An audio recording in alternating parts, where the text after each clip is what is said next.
मुझी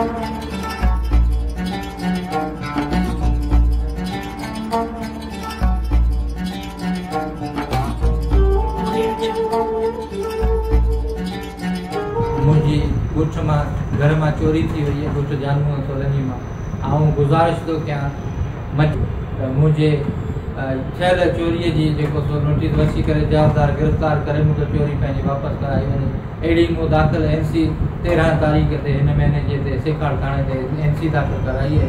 आऊँ SSP साहब गुजारिश तो क्या तो मु गरीब जो नोटिफिकेशन वठी मुझे इंसाफ कयो जवाबदार गिरफ़्तार करे मुझे चोरी पैंजी वापस कराई। मटियारी वेझो ॻोठ जान मोहम्मद सोलंगी वासी अज़ीम सोलंगी मटियारी मीडिया हाउस ते मीडिया अॻियां दहींदे चयो आहे त एक हफ़्तो अॻु मुंहिंजे घर मां अणॼातल चोर अलाह तलह ॿुआरे विया जिन जी NC मूं सेखाड़ थाणे ते दाख़िल कराई हुई, पर हफ़्तो गुज़रण बावजूद न चोर पकड़िया आहिनि न ई मुंहिंजो सामान बरामद थियो आहे। हुन जो चवणो त मां मिस्किन माण्हू आहियां, चोर मुंहिंजो अलाह तलह ॿुआरे विया आहिनि, हाणे त मुंहिंजे घर में खाइण लाइ बि कुझु न आहे।